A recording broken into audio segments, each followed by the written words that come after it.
আমি আজকে তোমাদের সেটের দিনাজপুর বোর্ড 2019-এ যে সৃজনশীল প্রশ্নটা আসছে সেটা সলভ করে দিব। খুবই মজার একটা প্রশ্ন। হ্যাঁ, তাহলে দেখো এখানে ইউ বা সার্বিক সেটটা দেয়া আছে, এম আর এন দুইটা সেট দেয়া আছে, এফ এক্স একটা ফাংশন দেয়া আছে। ক নাম্বারটা দেখো, সবসময় মনে রাখবা ক নাম্বারের সাথে উদ্দীপকের নর্মালি সম্পর্ক থাকে না। তাইলে এ একটা সেট দেয়া আছে, বি একটা সেট, আমাকে বলছে পি এ ইন্টারসেকশন বি নির্ণয় করতে, অর্থাৎ এ ইন্টারসেকশন বি এর পাওয়ার সেটটা বের করতে বলছে। তাহলে ক নম্বর দেখো তো, সবার আগে আমি এ ইন্টারসেকশন বিটা বের করি। এর মানটা কত দেয়া আছে? 11, 20।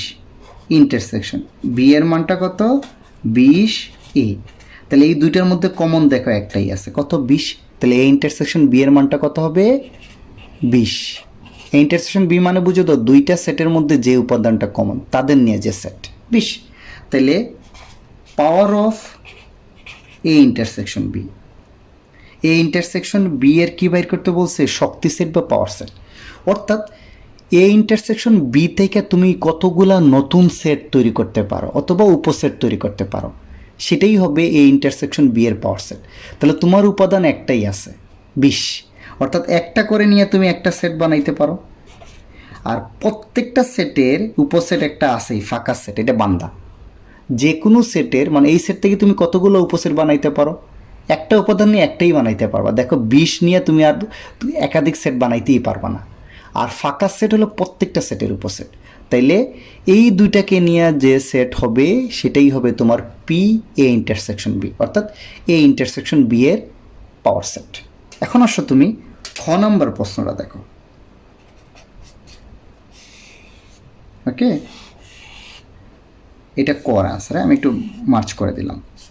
খ নম্বরটা দেখো, খ নম্বরটা কি বলছে? খ নম্বরটা বলছে উদ্দীপকের আলোকে দেখাও যে এম ইউনিয়ন এন প্রাইম সমান M prime intersection N prime. তাইলে এটা বের করার আগে আমাকে কিন্তু এম আর এনকে কী করতে হবে? তালিকা পদ্ধতিতে প্রকাশ করতে হবে। সেটা আগে করে ফেলি। দেখো তো এমটা কি দিয়ে আছে? এমটা বলছে স্বাভাবিক সংখ্যা, এম এর উপাদানটা হবে স্বাভাবিক সংখ্যা। কোনগুলা? ওই সকল স্বাভাবিক সংখ্যা যাদের ঘন 8-এর চেয়ে কী হবে? বড় বা সমান। যাদেরকে ঘন করলে তুমি 8-এর চেয়ে বড় বা সমান পাবা। আর x⁴ করলে তুমি 256-এর চেয়ে ছোটো বা সমান পাবা, তাই না? আর স্বাভাবিক সংখ্যা তো আমরা সবাই জানি, ধনাত্মক পূর্ণ সংখ্যা, অর্থাৎ 1, 2, 3, 4, 5, 6 এগুলো হলো স্বাভাবিক সংখ্যা। তাইলে আমরা এগুলো আগে এম এর মানটা বের করি। দেখি তো, এইভাবে করবা, x³ আর কত? x⁴ একটু গেল। তাহলে আমরা ধরতে পারি এক্স এর মান কত? স্বাভাবিক সংখ্যা যেগুলো আছে, হ্যাঁ, স্বাভাবিক সংখ্যা কত? 1, 2, 3, 4, 5 ডট ডট। তাহলে আমরা প্রথমে x=1 নিয়ে দেখি এই দুইটা শর্ত মানে কিনা। 1-এর কিউব করলে কত আসে বলো তো ভাই? 1। আর 1-এর x⁴, হ্যাঁ, করলে কত আসে? 1। তাহলে আমি বলছিলাম আমার এম এর সেটের উপাদান হবে ওইগুলা যাদের ঘন হবে 8-এর চেয়ে বড় বা সমান, মিনিমাম 8 হবে। এটা কি 8? এটা 1 হয়েছে। তাহলে এটা কি না? গ্রহণযোগ্য না। মানে আমার এম সেটের উপাদান কখনো 1 হবে না, যা গ্রহণযোগ্য নয়। ওকে, এখন আসো, যদি x=2 হয়, 2³ 8 আর 2⁴ হলো 16, এটা কিন্তু গ্রহণযোগ্য, যা কি? গ্রহণযোগ্য, যা গ্রহণযোগ্য। ওকে, কেন? আমাকে বলছে ওই সকল উপাদান নিব যাদের ঘন 8-এর বড় বা সমান, বড় বলে নাই, বড় বা সমান বলছে। আর 4 গুণ করলে 256-এর চেয়ে ছোটো, ঠিক আছে না? দেখো তো, এখন আসো, যদি x=3 হয়, 3³ মানে কত? 27। 3⁴ মানে কত? 81, এটাও গ্রহণযোগ্য। x⁴ যদি x=4 হইলে 4⁴ মানে কত? 4³ মানে 64। ওকে, আর 4⁴ মানে কত? 256, এটাও কি? গ্রহণযোগ্য। বুঝছো? কারণ আমাকে বলছে 256 পর্যন্ত অ্যাকসেপ্ট করা যাবে। এখন তুমি নিজেই চিন্তা করো, 5 নিলে 5⁴ করলে কিন্তু 625 চলে আসে, যেটা 256-এর চেয়ে বড় হয়ে যাচ্ছে না? তাইলে অতএব এম সেটের মানটা কত হবে বলো তো? তোমার গ্রহণযোগ্য মান তুমি কয়টা পাইছো? 3টা, 2 3 4। তাহলে আমরা অতএব ডাইরেক্ট লিখবা শর্ত মতে এম সেটের উপাদান বা এম সেট হবে 2 3 4। এটা হলো এম সেটকে আমি তালিকা পদ্ধতিতে প্রকাশ করছি। এখন আসো আগে এন সেটটাকে কি করি? তালিকা পদ্ধতিতে প্রকাশ করি। ওকে, তাহলে এন সেটটা কত হবে? আমি এম সেটটা আবার একটু লিখতেছি। দেখো এম সেট কত পাইছি? 2 3 4। এখন আসো এন সেটটাকে তালিকা পদ্ধতিতে প্রকাশ করি। আমাকে বলছে ওয়াই, মানে এন সেটের উপাদানটা হবে ওয়াই। ওয়াইটা কোনটা? যারা এই শর্তটা মানে। তা দেখি তো কী কী আছে। এই শর্তটাকে সলভ করলে কি আসে? এটাকে ভাঙতেছি, হ্যাঁ, ওয়াই স্কোয়ার গুণ করে দিচ্ছি minus C Y minus D Y. Minus থাকে দেখো চিহ্ন চেঞ্জ হয়ে গেছে, plus C D is equal to 0। এই দুইটাতে কি কমন যায় বলো তো? Y, Y minus C, minus D common গেলে দেখবা Y minus C is equal to 0। তাহলে ওয়াই মাইনাস সি আর Y minus D is equal to 0। তাহলে অতএব ওয়াইয়ের মান আমরা কত পাবো? আমরা জানি Y minus C equal to 0, অথবা কত হবে? Y minus D is equal to 0। Middle factor তো করে আসছো, দুইটা উৎপাদকের গুণফল যদি 0 হয় প্রত্যেকটা আলাদা আলাদাভাবে 0 হবে। অতএব ওয়াই ইকুয়াল টু কত লিখতে পারি? সি, বা ওয়াই ইকুয়াল টু কত লিখতে পারি? ডি। তাহলে ওয়াই সেটের দুইটা উপাদান পাইলাম না, সি এবং কত? ডি, তাই না? ওয়াইয়ের মান সি অথবা ডি পাইছি। তাইলে আমার এন সেটের উপাদানটা কত হবে? আমি এন সেট কত লিখতে পারি? সি আর কত? ডি। ডান। তাহলে আমি এম সেটের উপাদান পাইলাম 2 3 4, আর এন সেটের উপাদান পাইলাম সি আর ডি। এইটা থেকে এখন আমি বাম পক্ষ আর ডান পক্ষ লিখে এদের মানটা বের করে ফেলবো। তাহলে সবার আগে কিন্তু আমার এদেরকে তালিকা পদ্ধতিতে প্রকাশ করতে হবে। তালিকা পদ্ধতিতে প্রকাশ না করলে কিচ্ছু করতে পারবো না। হ্যাঁ, ওকে।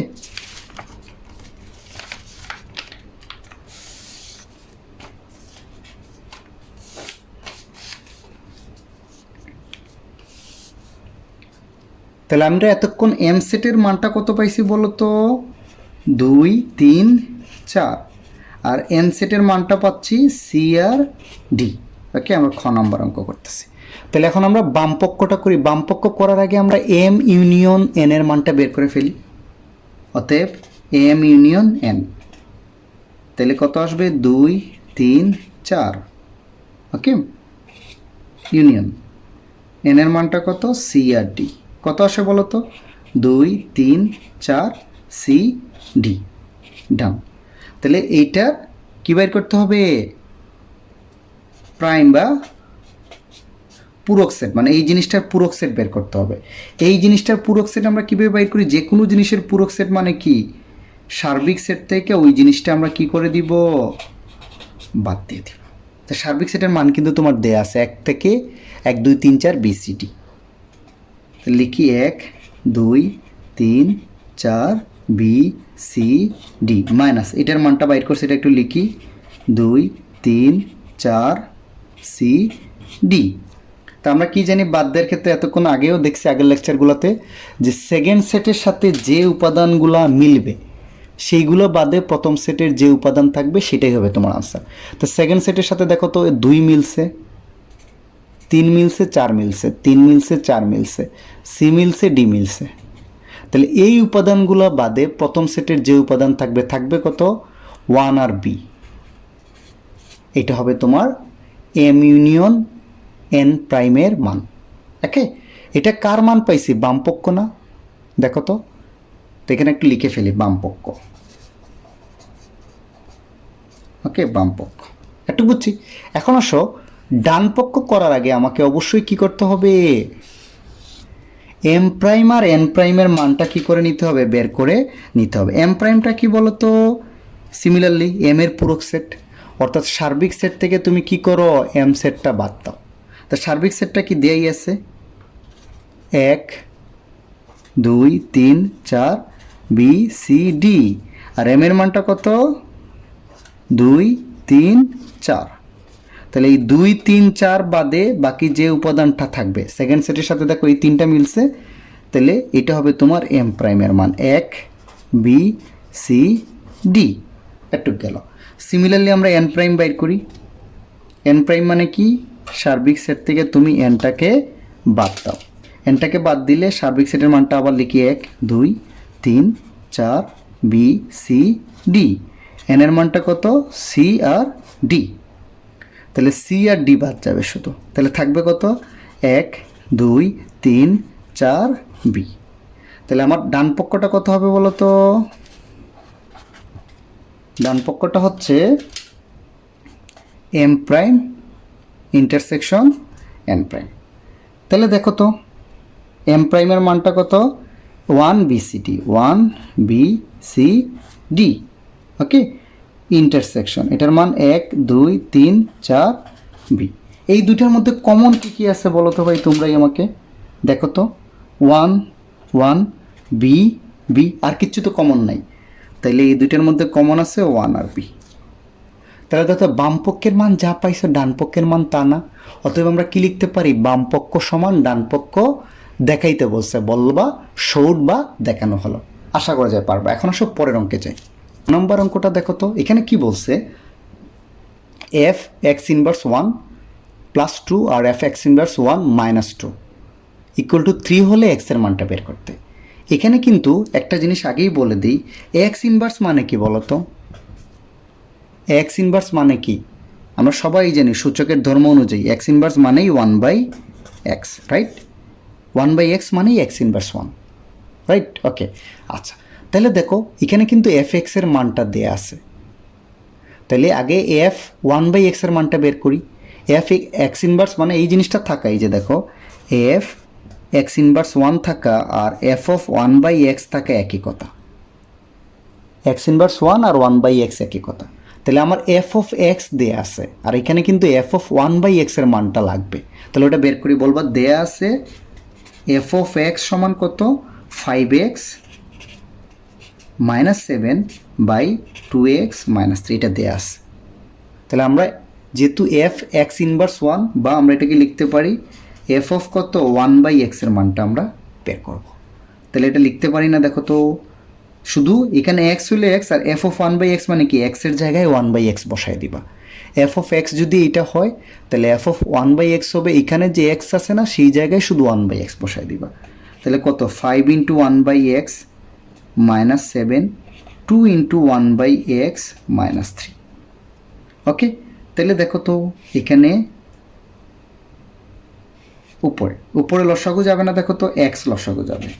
এখানে তো 5 থাকবে মাইনাস 7x, আর নিচে লসাগু যাবে এক্স, দেখো 2 মাইনাস 3x থাকবে।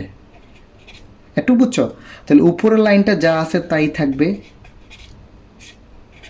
নিচেরটা কিন্তু চেঞ্জ হয়ে যাবে। এটা যাবে কি উপরে, ভাগের ক্ষেত্রে নিচের রাশিটার মানটা কি হয়ে যায়? উল্টায় যায়। আর 2 মাইনাস 3xটা যাবে নিচে। এইটা কি কাটা? তাহলে থাকবে কত? 5 মাইনাস 7x আর 2 মাইনাস 3x। তাহলে আমরা এফ অফ 1/x এর মান পেয়ে গেলাম 5 minus 7x by 2 minus 3x। তাহলে এখন আমরা এখানে মানটা বসায় দিই, তাহলে দেখবা তোমার আনসারটা চলে আসবে। বলবা দেয়া আছে আমাদের এখানে কি? এটা দেয়া আছে,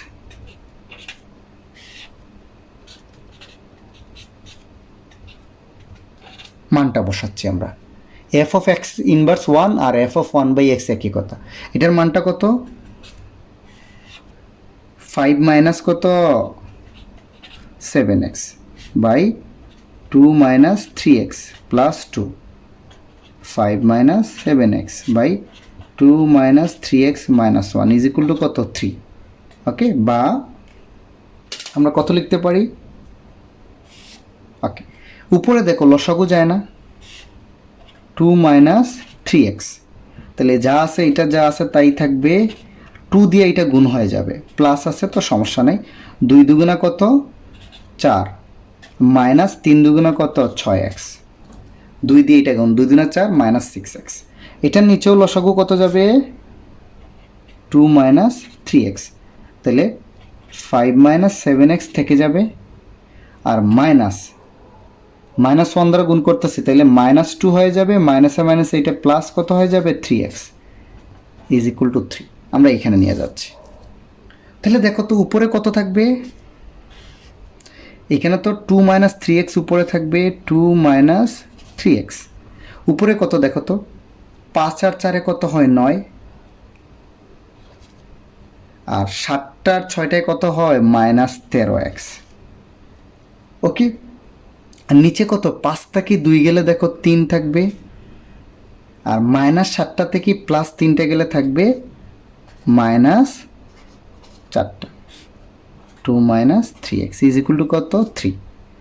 তো অবভিয়াসলি বুঝতে পারতেছো উপরেরটা যা আছে তাই থাকবে, নিচেরটা উল্টায় যাবে যদি আমরা কাজ করি। দেখো তো এরকম না, 9 minus 13x 2 minus 3x into এই 2 মাইনাস 3xটা উপরে যাবে, 3 minus 4x is equal to 3।